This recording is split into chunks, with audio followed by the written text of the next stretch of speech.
Praise the Lord. பிரியமானவர்களே, வேதாகமத்திலே YONO என்கின்ற ஒரு மனுஷன் இருக்கிறான்.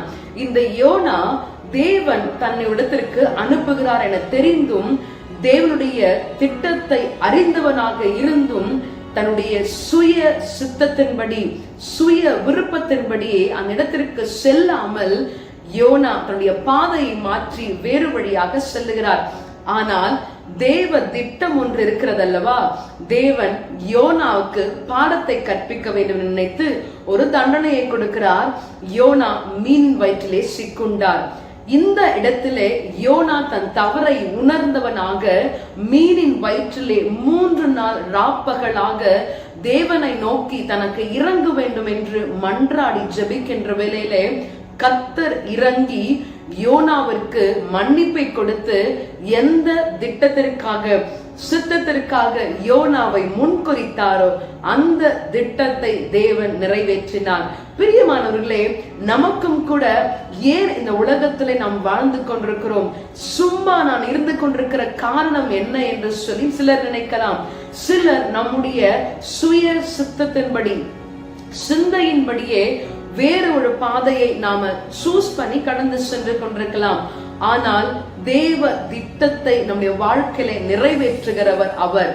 இந்த நாளிலும் ஆண்டவரே, உம்முடைய சித்தத்தை எங்கள் வாழ்க்கையில நீர் நிறைவேற்றும் என்று சொல்லி ஒப்பு கொடுப்பீர்கள் என்று சொன்னால் நிச்சயமாகவே உங்கள் வாழ்க்கையை ஆசீர்வாதமான வாழ்க்கையாக தேவன் மாற்றுவார்.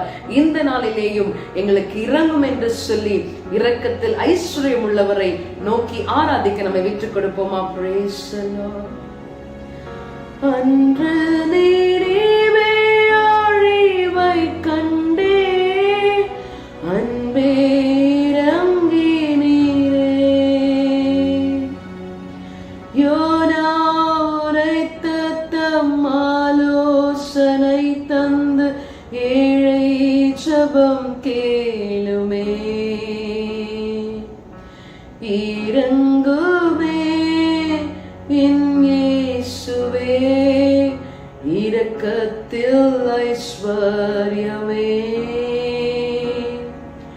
கூவி கதறியே ராவும் பகலுமே கெஞ்சும் ஜெபம் கேளுமே.